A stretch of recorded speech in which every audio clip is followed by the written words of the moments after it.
जय श्री सीताराम।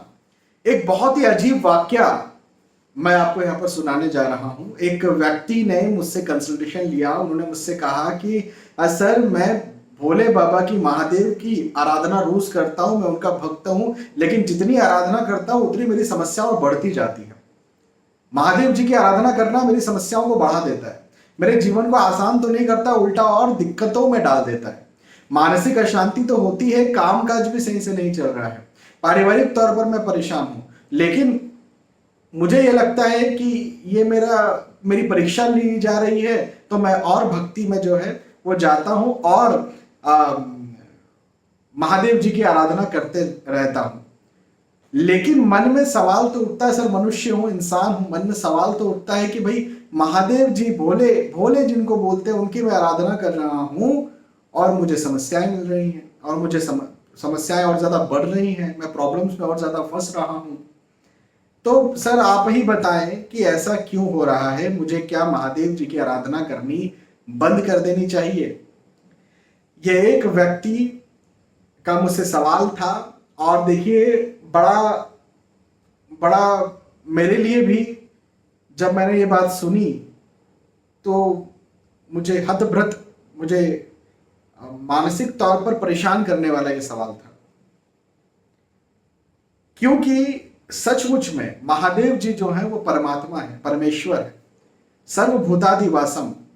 श्री रुद्राष्टक स्तोत्र में ये कहा जाता है कि महादेव जी जो है वो परमेश्वर हैं, वो सर्वभूतादि, हर किसी के हृदय में बैठे हुए हैं। और परमात्मा जो है, जो सबके हृदय में बैठे हुए हैं, वो सबसे प्रेम तो करते हैं, और सबसे प्रेम करते हैं तो यदि आप उनकी आराधना करेंगे तो आपको तकलीफ क्यों देंगे? बिल्कुल नहीं देंगे। अब यहां पर मैंने उनसे बात पूछना शुरू की, भैया आराधना क्या करते हो, कैसी करते हो? यकीन मानिए उन्होंने बहुत सिंपल सा जवाब दिया। उन्होंने कहा, सर मैं रोज शिव मंदिर जाता हूं, पास में एक शिव मंदिर है, वहां जाता हूं, शिवलिंग पर दूध चढ़ाता हूं, कभी कभी जो है वो मैं चंदन से उनका लेपन भी करता हूं, और फिर जल से अभिषेक करता हूं, और कभी कभी पंचामृत जैसे दही, शक्कर, इन सब से भी मैं भोले बाबा को स्नान करवाता हूं। सोमवार या कोई विशेष शिवरात्रि आ गई, कुछ अमावस्या आ गई, पूर्णिमा आ गई, तो उन दिनों में विशेष पंचामृत से मैं उन्हें जो है अभिषेक करता हूं। मैंने कहा ठीक है, ये तो करना चाहिए, शास्त्रोक्त बात है, जरूर करना चाहिए। अब पता है मुख्य समस्या जो मैंने निकाली और मैंने उनसे पूछी कि भाई आप जो दूध शिवलिंग पर चढ़ाते हैं, वो दूध किसका चढ़ाते हैं? बोले सर गाय का चढ़ाता हूं।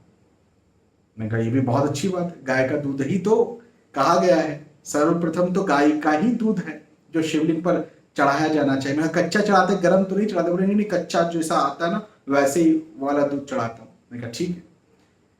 फिर मैंने उनसे पूछा कि कहां से दूध आता है?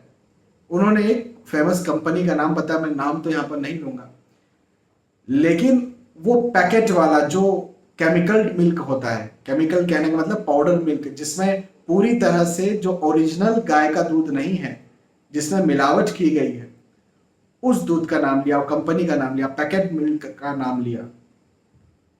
और फिर मैं समझा कि अच्छा ये तकलीफ हो रही है। मैंने उनसे पूछा चंदन कौन सा चढ़ाते हो, चंदन किस चंदन से लेपन करते हो? उन्होंने एक और ब्रांड का नाम लिया, वो आप सब जान जाएंगे, लेकिन मैं कहूंगा आपको थोड़ा समझा देता हूं। एक डिबिया में आता है चंदन पाउडर करके, वो चंदन पाउडर 20-25 रुपए का मिल जाता है, और इतना सारा, ढेर सारा मिल जाता है। मैं फिर समझ गया। जरा सोचिए, कोई चंदन पाउडर आपको इतना ढेर सारा दे रहा है 20-25 रुपए में, क्या वो चंदन पाउडर है?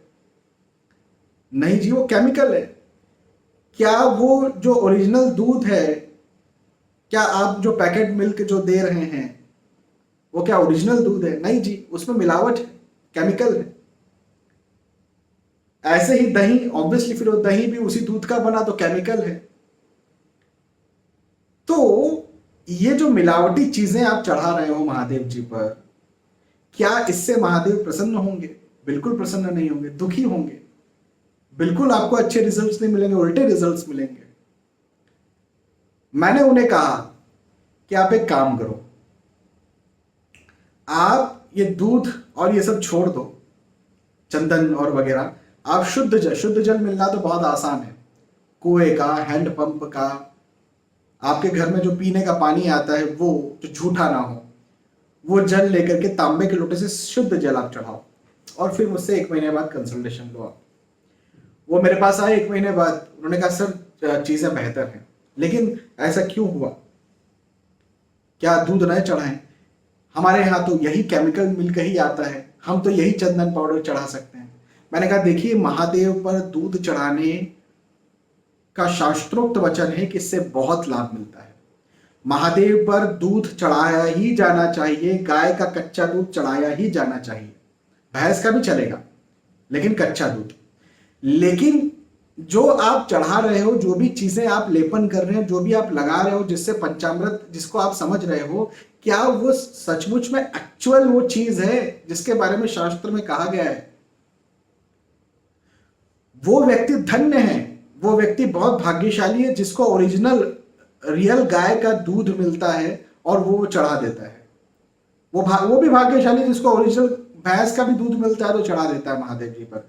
लेकिन पैकेट, मैंने तो एक बार ये भी देखा था, थोड़ा एक टॉपिक से निकल रहा हूं, मैं खुद बैठा हुआ था, महादेव की आराधना कर रहा था कि व्यक्ति आया, पैकेट लेके आया, पैकेट वहीं फोड़ा और वहीं जो है वो शिवलिंग पैकेट से चढ़ाने लगा, और फोड़ा भी कैसे, दांत से फोड़ा है और शिवलिंग पर चढ़ाने लगा उसी पैकेट को, और ऐसा मस्त निचोड़ लिया और जो है वो कहीं पैकेट बाहर जाकर के फेंक दिया होगा उसने। मैंने कहा क्या चल रहा है?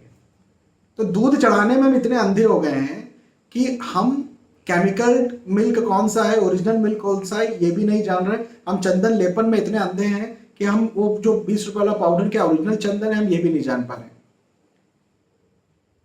अब चूंकि वो एक मेट्रो सिटी में रहते थे, वहां पर उनको ओरिजिनल गाय का कच्चा दूध नहीं मिल सकता था, मैंने उन्हें सिर्फ जल चढ़ाने की ही सलाह दी, उन्हें बहुत लाभ है।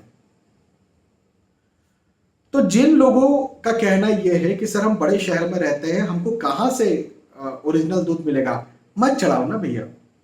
गलत करने से अच्छा तो है कि